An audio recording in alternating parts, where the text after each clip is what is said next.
नमस्कार श्रोते हो. दीपक रेगे कथाकथन चॅनलवर तुम्हा सगळ्यांचं मनापासून स्वागत. श्रोते हो, आज तुम्ही ऐकणार आहात कैलासवासी रत्नाकर मतकरी राज्यस्तरीय गूढ कथा लेखन स्पर्धेतली लीना माटे लिखित पारितोषिक प्राप्त कथा त्या रात्री. श्रोते हो, कथा ऐकण्यापूर्वी तुम्ही जर आत्ता चॅनलवर पहिल्यांदा आला असाल किंवा तुमच्याकडून अजूनपर्यंत चॅनल सबस्क्राईब करणं झालं नसेल तर एकच विनंती करतो, कृपया चॅनल सबस्क्राईब करा. ऐकूयात गूढ कथा त्या रात्री. सुशांत ऑफिसमधनं घरी आला. खूप थकला होता तो. बूट न काढताच तो सोफ्यावर रेलून शांत बसून राहिला. त्याने डोळ्यांवर हाताचे तळवे घट्ट दाबून धरले. त्याला वाटलं हल्ली डोळे लवकर थकतात. चष्म्याचा नंबर वाढला असावा का? एकदा तपासलं पाहिजे. तेवढ्यात गार्गीनं चहाचा कप आणि पोहे आणले. त्याला तसंच बसलेलं बघून ते म्हणाले, "काय रे, बरं वाटत नाहीये का? मला वाटलं तू फ्रेश होऊन येत असशील. चहा घेतोयस का? कमलाबाईंनी पोहे केलेत आणि ते गरम करून." "नाही, नको, राहू देत. तू पण बस ना इथे. मला तुझ्याशी थोडं बोलायचं आहे." "आत्ता?" "अरे आत्ता नाही बाबा वेळ. संध्याकाळी रात्री आपल्याला डिसूझांकडे जायचं आहे ना पार्टीला. मी आता फेस पॅक लावणार आहे. अजून नेल पॉलिश लावायचं बाकी आहे. पार्टीला घालायचे आपले दोघांचे कपडे काढून ठेवलेत, पण मला त्यावर मॅचिंग सेट, चप्पल सगळं बघायचं आहे रे अजून. तयारीला लागले की गडबड नको." सुशांतला गार्गेला काही सांगायचं होतं. खूप महत्त्वाचं. पण ती पार्टीच्याच मूडमध्ये होती. हल्ली तिचा पार्ट्या, साड्या, पर्सेस यातला इंटरेस्ट खूप वाढला होता. सुशांतला हे जाणवत होतं, पण तो मात्र त्यात कधीच रमला नाही. ते कल्चर वेगळंच होतं. त्याला वाटून गेलं, खरं तर गार्गी पण आधी अशी नव्हती. तो तिच्या प्रेमात पडला त्यावेळी तर अजिबातच नाही. हे सगळं नक्की कधीपासून बदलत गेलं? विचारांच्या गर्तेत गुरफटलेला असताना त्याला जाणवलं, आपला थकवा खूप वाढलाय. शारीरिक, मानसिक. "सुशांत, अजून तू असाच बसून आहेस? उठ, जा फ्रेश होऊन ये." गार्गी म्हणाली. ती चेहऱ्याला फेसपॅक लावून आली होती. गार्गी गार्गी आज दुपारी ऑफिसमध्ये मला भेटायला एक माणूस आला होता. टॅक्सी ड्रायव्हरचा ड्रेस घातला होता त्याने, पण गुंड मवालीच वाटत होता. मला धमकी दिली आहे त्याने. पैसे मागत होता माझ्याकडे. 25 लाख द्या, नाहीतर पोलिसात जाऊन सांगतो. 20 जुलै तारीख आठवतीये ना, असं म्हणत होता तो. सुशांतनी एका दमात त्याला सांगायचं होतं ते तिला सांगून टाकलं. तो काय सांगतोय त्याकडे तिचं लक्षच नव्हतं. ती बेफिकिरीनं म्हणाली, "मग जा म्हणायचं ना त्याला पोलिसात. कुणीही यायचं, धमकी द्यायची आणि पैसे उकळायला बघायचे. तू जाऊच कसं दिलंस त्याला? तूच पोलिसात कंप्लेंट करायचीस. 25 लाख काय खाऊ आहे? आणि असा कोणीही टॅक्सीवाला डायरेक्ट तुझ्या केबिनमध्ये कसा काय घुसतो रे? तुमची सिक्युरिटी, रिसेप्शनिस्ट, तुझा PA कुणी अडवलं नाही त्याला? त्यांच्यापैकी कोणी पोलिसाला फोन नाही केला लगेच?" तिचा आवाज चढला होता. "माझा असिस्टंट दीपक, तो म्हणाला त्यावेळी पोलिसांना फोन करतो म्हणून, पण मीच त्याला नको म्हणालो. त्या माणसाने माझ्या हातात कागदाचा एक चिठोरा कोंबला होता. तो वाचला आणि." सुशांतला धड सांगायलाही सुधरत नव्हतं. भीतीची गडद छाया त्याला व्यापून राहिली होती. एवढं काय लिहिलं होतं त्या चिठोऱ्यात? तिचा आवाज अजूनही चढाच होता. पार्टीचा मूड खराब होतोय हा भाव तिच्या डोळ्यात होता. त्याने पॅन्टच्या खिशातून तो चिठोरा, वर्तमानपत्राचा पिवळा पडलेला चुरगळलेला कागद काढून तिच्या हातात दिला. चुरगळलेला तो चिठोरा उघडून वाचताच गार्गीच्या चेहऱ्यावरचे भाव बदलले. चेहऱ्यावर लावलेल्या फेसपॅकसह तिच्या कपाळावर आठ्या पडलेल्या त्याला स्पष्ट दिसल्या. सुशांतच्या घशाला कोरड पडली होती. कसे बसे शब्द जुळवत तो म्हणाला, स्नेहलचा खून मी केला नाही आहे.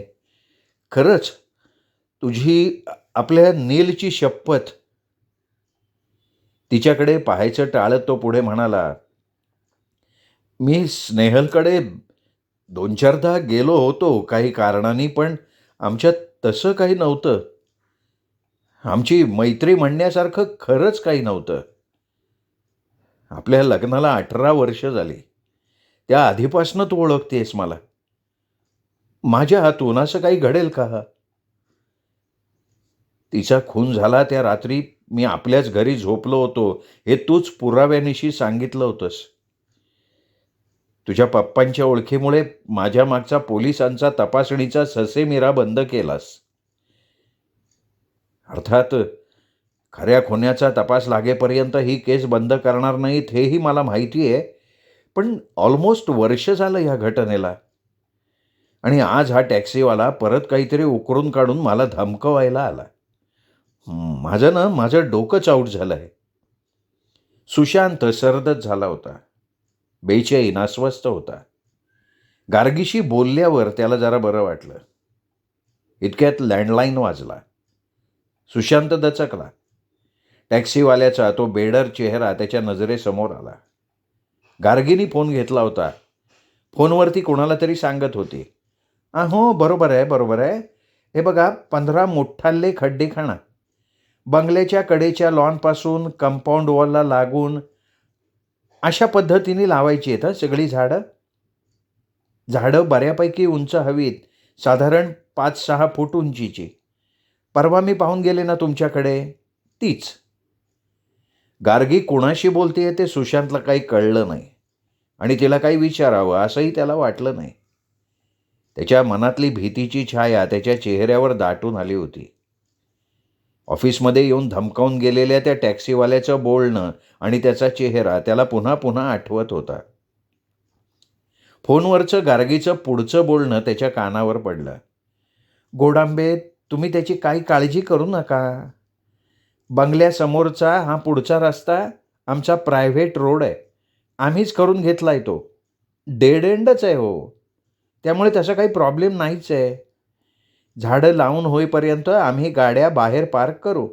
No worries. That is not an issue. पण तुम्ही उद्याच्या उद्या कामाला मात्र सुरुवात करा. फोन ठेवून त्याच्या जवळ येत ती म्हणाली, अरे चहा थंड झाला तुझा. तो राहू देत आता. मी तुझ्यासाठी एक पेग बनवते, तो घे, मग तुझं टेन्शन जाईल. बाथ घे, छान फ्रेश हो, पार्टीला जायची तयारी कर. चल. तो आत्ताचा फोन, काय नाही रे, गोडांब्यांच्या नर्सरीतनं होता, सांगते नंतर तुला. चहाची कब्बशी आणि पोह्यांची डिश असलेला ट्रे तिने आत नेला. एका ग्लासमध्ये बर्फ आणि सोडा घेऊन ती बाहेर आली. बोलता बोलता तिने त्याला व्हिस्कीचा पेग बनवून दिला. वेफर्ससोबत व्हिस्कीचा एक पेग घशाखाली रिचवल्यावर त्याला जरा बरं वाटलं. तोपर्यंत ती पार्टीसाठी रेडी व्हायला गेली होती. दुसऱ्या दिवशी सकाळी सुशांत आणि गार्गी दोघं चहा घेत पेपर वाचत निवांत बसले होते. शनिवार असल्यामुळे सुशांतला सुट्टी होती. ऑफिसची गडबड नव्हती. रात्रीच्या पार्टीच्या जागरणामुळे उठायला उशीर झाला होता. बंगल्यातली बाकीची माणसं आपल्या आपल्या कामाला लागली होती. कमलाबाई येऊन त्यांची स्वयंपाकघरात खुडबुड सुरू असलेली ऐकू येत होती. बंगल्याच्या मागच्या आउटहाऊसमध्ये संसार थाटलेला रघु बागेत कुणाशी तरी बोलत होता. त्याची बायको रखमा बंगल्याची रोजची साफसफाई बाकी आवराआवर करण्यात गुंतलेली होती. बाहेरून गेटपाशी मोठ्यांदा कोणीतरी बोलण्याचा आवाज ऐकू आला. सुशांतने खिडकीपाशी जाऊन बाहेर पाहिलं. 4 मजूर बंगल्याच्या कंपाऊंड वॉलच्या आतल्या बाजूनं खणत होते.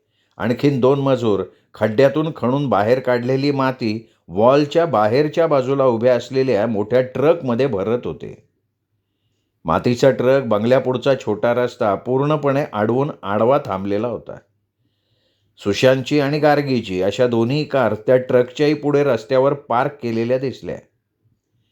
मागच्या महिन्यात घेतलेल्या आपल्या नव्या कारवर मातीचा धुरळा उडताना दिसला आणि सुशांत चिडला.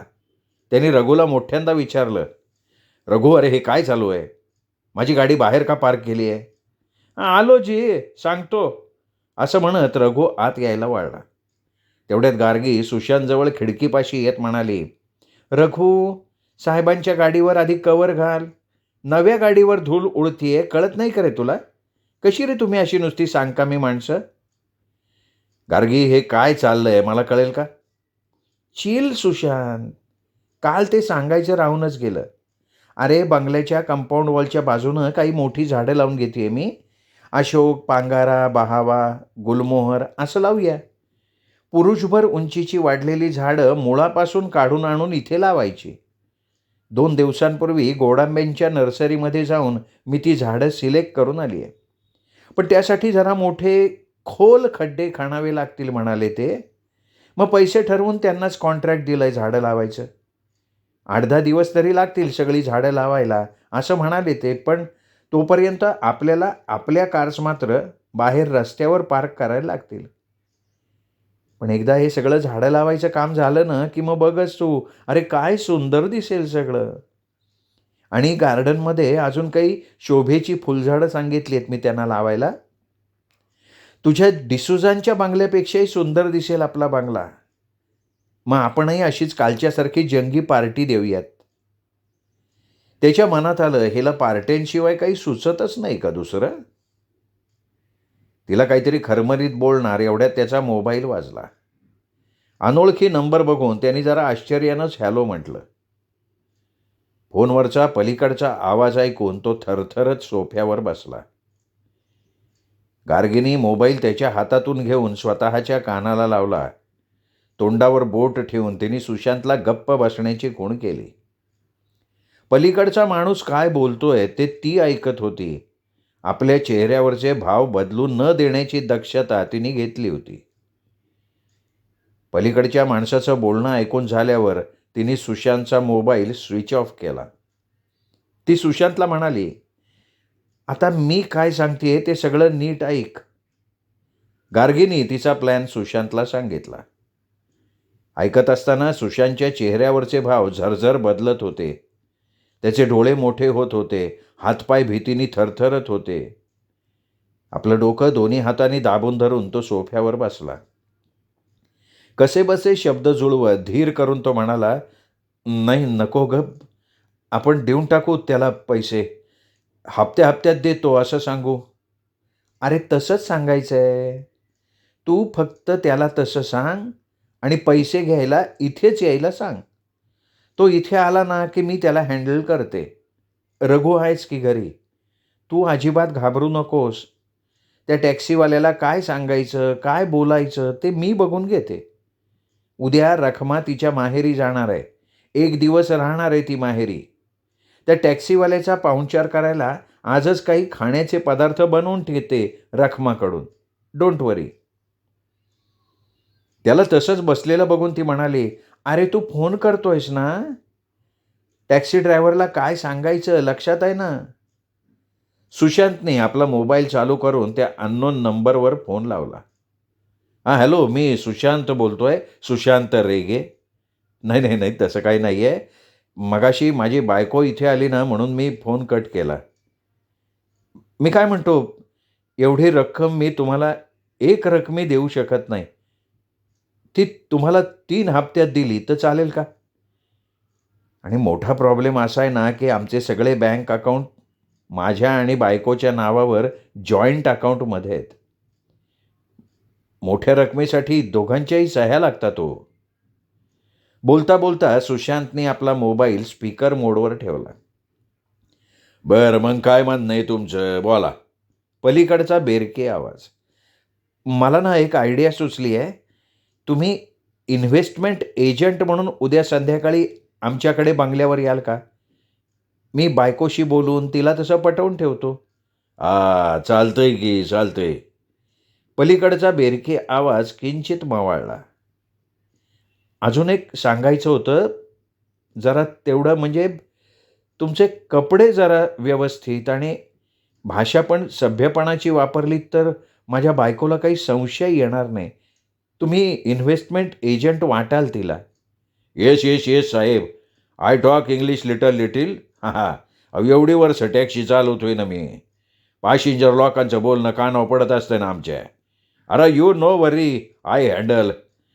आणि तुमच्यासारख्या साहेबाच्या बंगल्यात यायचं म्हणजे कसं जॅक कपडं घालायला पाहिजे नाही का? माझा पत्ता सांगू का तुम्हाला? काय साहेब, अहो ही जुलैची ती रात्र. मीच तर सोडलं होतं ना तुम्हाला तुमच्या बंगल्यापाशी. कसं आहे ना, एकदा पाहिलेला माणूस आणि एकदा पाहिलेली जागा आपण कधीच विसरत नाही. त्याच्या आवाजात अजूनही गुरमी होतीच. बरं, बरं. ठीक आहे. उद्या संध्याकाळी 7:30च्या सुमाराला येताय ना तुम्ही मग? हां, म्हणजे काय? अहो येळेचा आणि शब्दाचा लय पक्का आहे मी. ठेवतो फोन. भेटू उद्या. हां. सुशांतने गार्गीकडे पाहिलं. एवढा वेळ शांत राहून त्या दोघांचा फोनवरचा संवाद ऐकत असलेल्या गार्गीनं सुशांतला हसून आणि हाताचा अंगठा उंचावून बेस्ट लकची पावती दिली. आपण फोनवर का होईना इतक्या बिनधास्तपणे खोटं कसं बोलू शकलो याचं सुशांतला आश्चर्यच वाटत राहिलं. रविवारची संध्याकाळची वेळ होती. बंगल्यात सुशांत आणि गार्गी दोघंच होती. घड्याळात 6चे टोल पडत होते. रखमा तिच्या माहेरी गेली आहे. रघु तिला स्टेशनवर सोडून परत येताना त्याच्या कुणा मित्राला भेटून आणि बाजारहाट करून येतोय. त्याला येईपर्यंत रात्रीचे 8 तरी वाजतील, गार्गी म्हणाली. अगं आता त्या टॅक्सी ड्रायव्हरला यायला सांगितलंय ना, मग रघुला बाजारहाट कशाला करायला सांगितली? लवकर घरीच ये म्हणायचं ना त्याला. गार्गीने त्याला पाहिलेलं नाहीये. कसला खतरनाक माणूस आहे तो. इथे आपल्याला त्याने काही केलं तर आपला बंगला असा आडबाजूला. सुशांतच्या मनात आलं तो गार्गीला काही म्हणणार होता तेवढ्यात बंगल्याचं फाटक उघडून एक माणूस आत शिरला. पांढरा शुभ्र शर्ट, नेव्ही ब्लू कलरची पॅन्ट, त्याला मॅचिंग टाय, पायात शूज, तेल लावून चापून चोपून बसवलेले केस, हातात फायलीच्या आकाराचा मोठा पाऊच घेतलेला. 7 वाजता तो टॅक्सी ड्रायव्हर येणार आहे. 6च वाजलेत आणि आत्ता नेमका हा कोण माणूस अचानक यावेळी आला. अशा विचाराने त्रासिकपणे सुशांत पुढे झाला. अहो कोण तुम्ही? काय काम आहे तुमचं इथे? सुशांतने त्याला वरपासून न्याहाळत जरा गुस्स्यातच विचारलं. अरे गुड इव्हनिंग साहेब. यू कॉल मी ना 20 जुलै. आलं का नाही लक्षात? साहेब अहो उबर करून आलो. आपली टॅक्सी नाही आणली. बाईसाहेबांच्यावर इम्प्रेशन पाडायला पाहिजे ना म्हणून. पण काय उपयोग झाला नाही बघा उबर केली तिचा. काय तुमच्या बंगल्यापुढचा समदार रस्ता पार खणून ब्लॉक झालाय. पार कुठं गल्लीच्या तोंडापाशी उबर सोडायला लागली. हे जाऊ दे. वाटतोय का नाही मी इन्व्हेस्टमेंट एजंट? टॅक्सी ड्रायव्हर म्हणाला. अरे हां, तुम्ही या ना, या, बसा बसा बसा की बसा. त्याच्या पोशाखावरनं सुशांतने त्याला आधी अजिबातच ओळखलेलं नव्हतं. सुशांतने त्याला बसा म्हणण्यापूर्वी तो टॅक्सी ड्रायव्हर सोफ्यावर रेलून बसला होता. सुशांतने त्याला हाताने नीट बसण्याची खूण केली आणि गार्गीला हाक मारली. ट्रेमधून पाण्याचा ग्लास घेऊन गार्गी हॉलमध्ये आली. तिच्याशी ओळख करून दिल्यावर गार्गीच पुढे म्हणाली.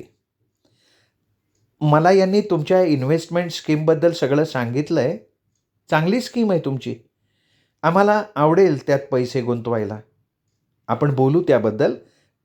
तुम्ही थांबा, मी आले. आधी काही खाणं पिणं करू. तुम्ही लांबून आला असणार ना? गार्गीने पाण्याचा ग्लास असलेला ट्रे टिपॉयवर ठेवला. येस येस चालतंय की. लांबून आलो, उबरनं आलो, उबरनं. टॅक्सी ड्रायव्हरने सांगितलं. त्याने हसून सुशांतकडे बघितलं.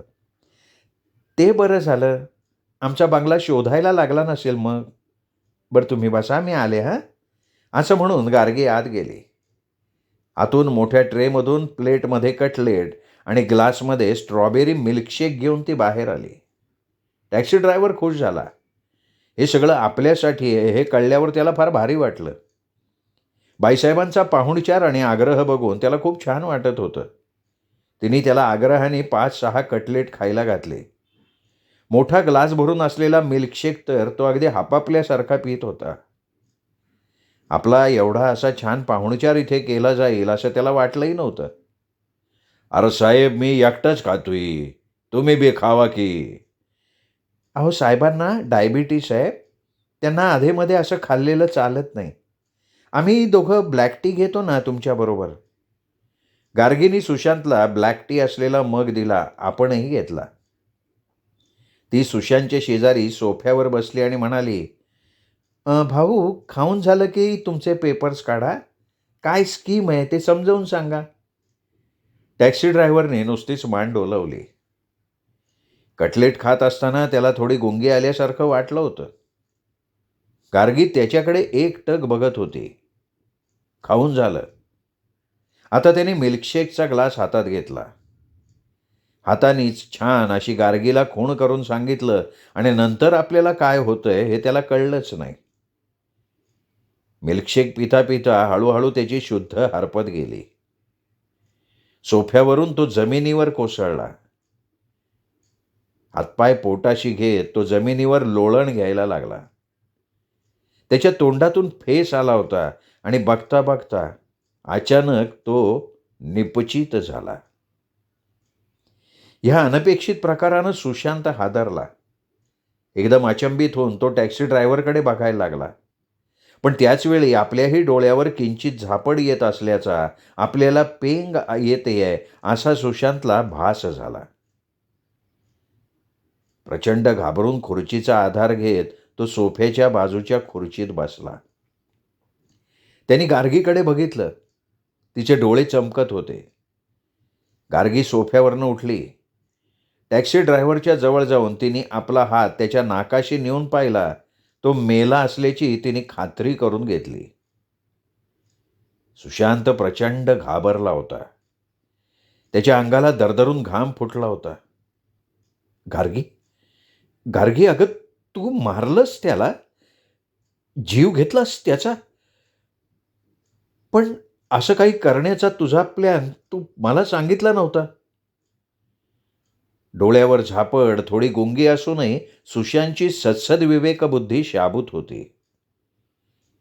गार्गी असं काही भयंकर करेल, एखाद्याचा जीवच घेईल, हे त्याच्या कल्पनाशक्ती बाहेरचं होतं. भीतीने त्याची गाळण उडाली होती. त्याला मोठ्यांदा ओरडावंसं वाटत होतं, पण तोंडातून शब्द फुटत नव्हता. गार्गी शांतपणे त्याला म्हणाली, "सुशांत, मी काहीही केलेलं नाही आहे. It's just a food poisoning." Food poisoning? म्हणजे मिल्कशेकमधून तू त्याला? हो, नो. थोडा वेळ तिथे नुसतीच शांतता पसरली. थोडा ग्लानीत असलेला सुशांत अचानक काही आठवून म्हणाला, म्हणजे म्हणजे स्नेहलला पण तूच अशाच पद्धतीने मिल्कशेकमधून पॉयझन? त्याची वाक्य तुटक तुटक येत होती. गार्गी मात्र चेहऱ्यावरची रेषाही ढळून न देता म्हणाली, येस, ऑफकोर्स. तुझी आणि तिची फ्रेंडशिप मला पटणारच नव्हती. माझ्या नकळत तू तिच्याकडे जात होतास हे मला माहिती होतं. ती आपल्या नीलची मॅथ्सची प्रायव्हेट ट्युटर होती आणि त्यामुळेच मागच्या वर्षीपर्यंत नीलच्या 12वी पर्यंत मी हे खपवून घेतलं.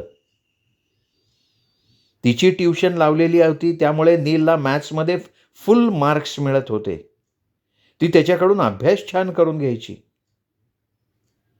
बोलताना मध्ये जरा थांबली आणि गार्गी पुढे म्हणाली, विडो होती बिचारी, म्हणून तुला तिच्याबद्दल सॉफ्ट कॉर्नर.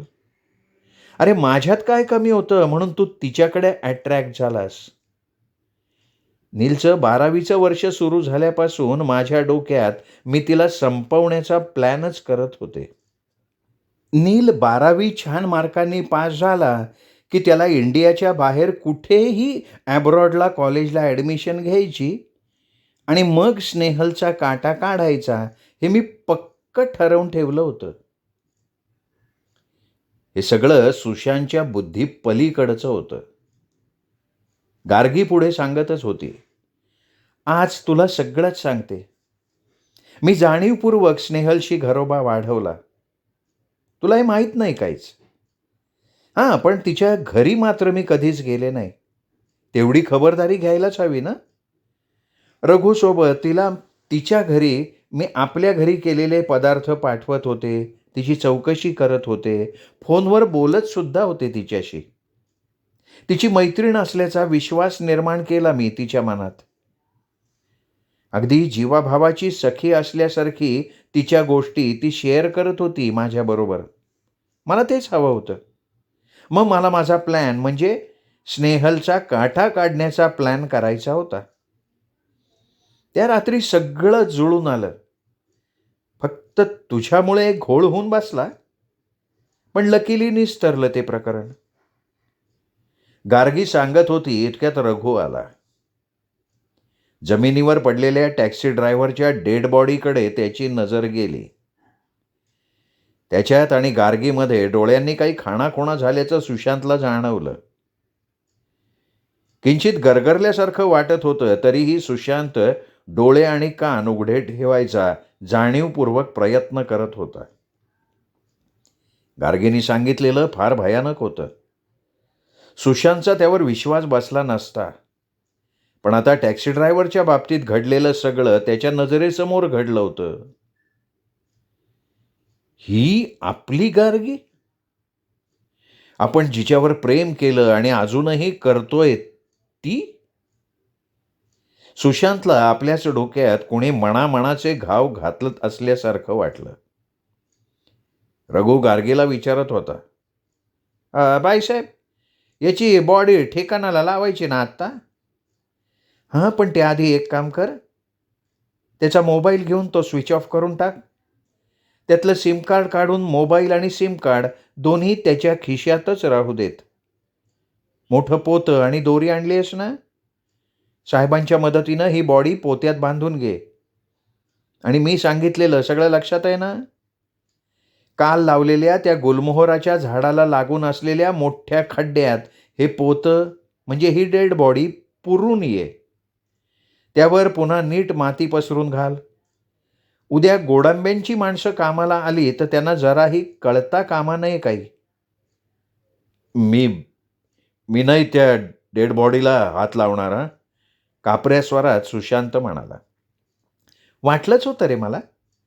तुझ्यासारखा बावळट्ट घाबरट्ट माणूस कामाचा काय? तू फक्त कम्प्युटरवर प्रोग्रॅमिंग करायचं काम करण्यात हुशार.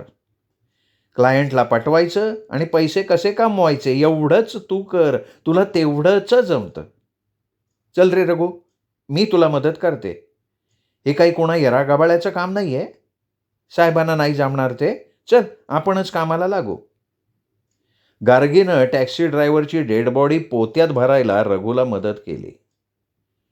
रघु ते पोतं दोन्ही हातांनी ओढत ओढत बाहेर घेऊन गेला. टिपॉयवरचा टिश्यू पेपर घेऊन गार्गीने हात पुसले. एवढं सगळं करून काहीही न घडल्यासारखा तिचा चेहरा निर्विकार होता. सुशांत डोक्याला ताण देऊन देऊन आठवायचा प्रयत्न करत होता. स्नेहलचा खून झाला ती 20 जुलैची रात्र. त्या रात्री पाऊस कोसळत होता. सुशांतचं एका क्लायंटबरोबरचं मोठं डील फिसकटलं होतं. कॉन्ट्रॅक्ट हातातून गेलं होतं. तो खूप डिस्टर्ब झाला होता. त्यांनी गार्गीला फोन लावला. तिचा नंबर स्विच ऑफ लागत होता. मग त्यांनी घरी लँडलाईनवर फोन लावला. तोही नुसताच रिंग होत होता. नील त्याच्या मित्रांबरोबर 10 दिवसांच्या कॅम्पला गेला होता. पण गार्गी, रघु, रखमा कुणीच घरी नाही आहे. मोबाईल, लँडलाईन कुठलाही फोन लागत नाही आहे. म्हणजे नुसती रिंग होतीये, फोन कोणी उचलत नाही आहे. सुशांत फारच अपसेट होता. त्याला आठवलं सकाळी गार्गी म्हणाली होती, रखमा आज एक दिवस माहेरी राहायला जाणार आहे. महारघु तिला पोचवायला गेलाय का काय? त्या दोघांचं काही नाही आहे. त्याला त्यांच्याशी कामच नव्हतं. त्या क्षणी त्याला गार्गीशी बोलायचं होतं. डील फिसकटल्यामुळे झालेलं कंपनीचं 10 कोटींचं नुकसान त्याला जबरदस्त टेन्शन आलं होतं. तो फ्रस्ट्रेट झाला होता. कुणाशी तरी हे बोलावं, शेअर करावं असं त्याला वाटत होतं आणि अखेर काही न सुचून मग त्यांनी स्नेहलला फोन केला होता. आपण येत असल्याचं त्यांनी स्नेहलला कळवलं. तो ऑफिसमधनं निघाला. नेमका त्याच दिवशी त्याच्या गाडीचा काहीतरी प्रॉब्लेम झाला. गाडी स्टार्टच होईना. आजच हे सगळं कसं काय घडावं? काही केल्या गाडी स्टार्ट होत नव्हती. शेवटी त्याने गाडी ऑफिसपाशीच पार्क केली. तिथे जवळ उभ्या असलेल्या टॅक्सीत सुशांत बसला. सुशांत स्नेहलच्या घरी पोचला त्यावेळी तिच्या घराचं दार लॅच न लावता नुसतंच लोटलेलं होतं. कदाचित आपल्याला टॅक्सीतून उतरताना स्नेहलने बाल्कनीतून पाहिलं असणार, म्हणून तिने दार उघडं ठेवलं असेल असं वाटून सुशांत आज स्नेहलच्या घरात गेला. आत गेल्यावर त्याने दार लोटलं. लॅच लागलं, दार बंद झालं. पण पुढचं दृश्य बघून सुशांतची बोबडीच वळाली. किचनमध्ये डायनिंग टेबलपाशी स्नेहल जमिनीवर अस्ताव्यस्त पडली होती. तिच्या तोंडातून फेस आला होता. ती जिवंत नाही हे लक्षात येताच प्रचंड भीतीपोटी सुशांत आल्या पावली तसाच तिथून बाहेर पडला. खाली उतरून गेट बाहेर पडल्यावर तो तिथेच उभ्या असलेल्या टॅक्सीत बसला. टॅक्सीवाल्याला कसा बसा त्याने आपल्या बंगल्याचा पत्ता सांगितला. काय साहेब, कोणाकडं आला होता ते भेटले नाही वाटतं तुम्हाला? काय परतीच्या भाड्यासाठी मी थांबून राहिलो होतो तर तुम्ही लगे वापस आला की. टॅक्सीवाल्याच्या बडबडीकडे त्याचं अजिबात लक्ष नव्हतं. भीतीने त्याची बोलती बंद झाली होती. मृत स्नेहलचा चेहरा त्याच्या डोळ्यासमोरून जात नव्हता. सुशांत घरी पोहोचला त्यावेळी गार्गी नाईटगाऊनमध्ये झोपायच्या तयारीत होती. ती आरशातून आपल्याला निहाळतीये असं त्याला वाटलं. तिची नजर चुकवत तो बाथरूममध्ये फ्रेश व्हायला गेला. जेवायची इच्छाच नव्हती. गार्गीला टाळून कपडे चेंज करून तो बेडवर आडवा झाला. मध्यरात्री कधीतरी त्याला झोप लागली. पहाटे रघुच्या घाबरलेल्या आवाजानं जाग आली तेव्हा तपासासाठी पोलीस त्याच्या बंगल्यावर आले होते. आपल्या पायाखालची जमीन सरकतीये असं तेव्हा सुशांतला वाटलं. नीलची टीचर स्नेहलचा काल रात्री खून झाल्याचं पोलिसांनी सांगितलं. स्नेहल टीचरला ओळखत असलेल्या प्रत्येकाची कसून चौकशी करण्याची पोलिसांना वरून ऑर्डर होती. पोलीस चौकशीत काही ठोस पुरावे हाती लागले नाहीत. स्नेहलच्या मोबाईलवर शेवटचा फोन सुशांतचा आला होता, त्यामुळे संशयाची सुई सुशांतकडे वळत होती. पण गार्गीने त्यावेळी सगळी परिस्थिती नीट हाताळली. पोलिसांनी तिने पटवून दिलं की काल रात्री सुशांत तिच्याबरोबर तिच्या कारनी बंगल्यावर आला होता. त्याची कार बिघडली आहे त्यामुळे ती ऑफिसजवळच पार्क केलेली आहे. रात्रभर सुशांत बंगल्यातच आपल्याबरोबर होता. हे सगळं गार्गीने पुराव्यानिशी सिद्ध केलं होतं. त्यामुळे स्नेहलने आत्महत्या केली असावी असं म्हटलं गेलं, पण तरीही ती केस बंद झालेली नव्हती. पोलीस चौकशी चालू होती. पण तात्पुरता तरी सुशांत पोलीस कस्टडी बाहेर होता. आपली ब्रीफकेस त्या रात्री गार्गीच्या कारमध्ये कशी काय गेली? आपण तर टॅक्सीने बंगल्यावर आलो होतो. पण अशा डोकं पोखरणाऱ्या प्रश्नांची उत्तरं शोधायच्या फंदात तो पडला नव्हता. पेपरमध्ये बातमी होती. प्रायव्हेट ट्युशन घेणाऱ्या शिक्षिका स्नेहल गोरे यांचा फूड पॉयझनिंगमुळे मृत्यू. स्ट्रॉबेरी मिल्कशेकचा ग्लास त्यांच्या किचनमध्ये डायनिंग टेबलवर मिळाला. त्यामुळे हा मृत्यू म्हणजे आत्महत्या का जाणून बुजून केलेला खून आहे याबाबत पोलीस तपास चालू आहे. सुशांतच्या डोक्यात विचारचक्र सुरू होतं. एक एक धागे जुळत गेले. त्या दिवशी पण आजच्यासारखीच रखमा तिच्या माहेरी एक दिवस राहायला गेली होती. म्हणजे स्नेहलचा खूनही गार्गीनेच. असाच, याच पद्धतीने, जाणून बुजून. छांडाळीण. आणि इतकं सगळं करूनही गार्गी नामा निराळी. पोलिसांच्या चौकशीचा ससेमिरा माझ्या पाठी लागू दिला नाही त्यातून मला वाचवलं याचा परत ती टेंभाच मिरवतीये. मनावर एक मोठं ओझं घेऊन 1 वर्ष मी कसं काढलं माझं मला माहिती. आत कोंडून राहिलेला सगळा गिल्ट आजवर तसाच आहे. गार्गीच्या संशयामुळे बिचाऱ्या स्नेहलचा बळी गेला. वास्तविक आपल्या मुलाची टीचर एवढंच तिच्याबद्दल त्याच्या मनात होतं. ती विधवा होती म्हणून तो तिच्याशी क्वचित कळवळ्यानं बोले. तिच्याबद्दल त्याला सॉफ्ट कॉर्नर होता, पण त्या दोघांमध्ये कुठलेही अनैतिक संबंध नव्हते. त्या रात्री आपलं फ्रस्ट्रेशन कुणाशी तरी बोलावं असं वाटल्यामुळे त्यांनी स्नेहलला फोन केला होता. पण गार्गी? का वागली ती अशी? काय साधलं त्यामुळे? आणि या सगळ्या कटकारस्थानात रघुने गार्गीला मदत केली होती तर. सुशांतच्या डोळ्यात अंगार फुलला. त्याच्या नकळत तो कसाबसा खुर्चीतनं उठला. मनातल्या ज्वालामुखीचा उद्रेक झाला होता. काही कळायच्या आतच त्याने गार्गीचा गळा आवळला. रागाने तो बेभान झाला होता. गार्गीच्या गळ्यावरची त्याची पकड इतकी जबरदस्त होती की त्याच्या हातातून सुटणं किंवा आरडाओरड करणंही तिला शक्य झालं नाही. काय घडतंय हे कळायच्या आत काही सेकंदात गार्गी जमिनीवर निपचित पडली.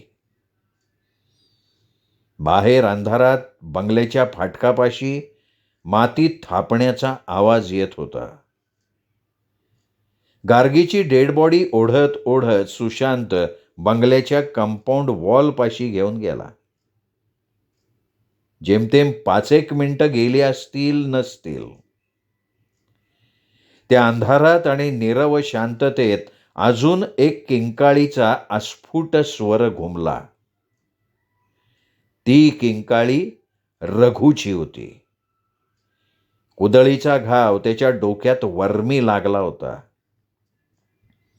क्षणभरच आणि मग सारं शांत झालं.